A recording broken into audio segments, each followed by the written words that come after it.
Chào anh, em là con gái miền Tây.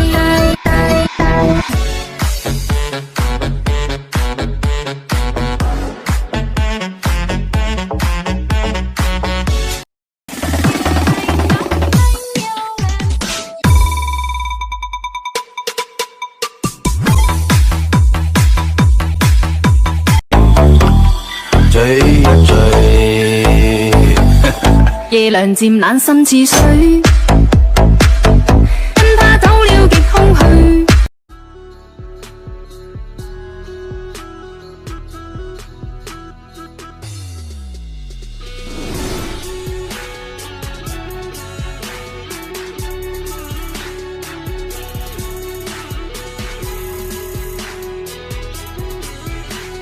Sự khác biệt giữa con trai và con gái khi ngồi con trai.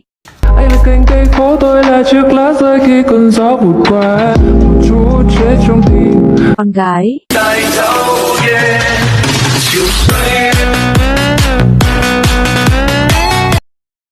Đây là tôi khi mặc áo dân tộc.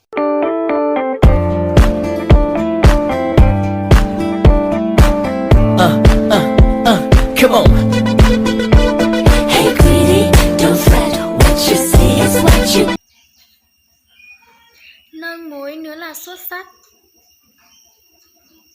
Được thôi, cứ để mà xem nhá. Tấm lòng xa.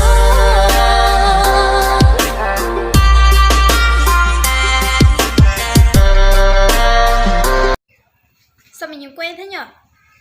Cái mũi của mình trang điểm giống như bà phù thủy đúng không?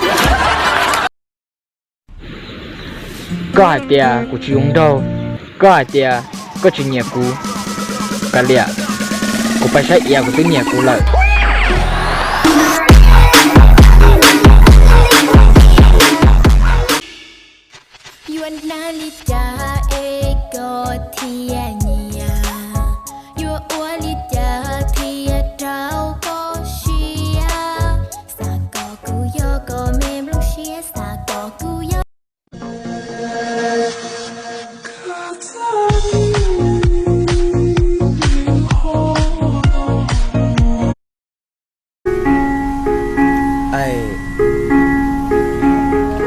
Tình giống như sóng biển to ngoài đại dương xanh, anh sẽ luôn bên em nên đừng ngại thương, anh sẽ có vài hạt mưa hay sấm chớp còn vương ngang.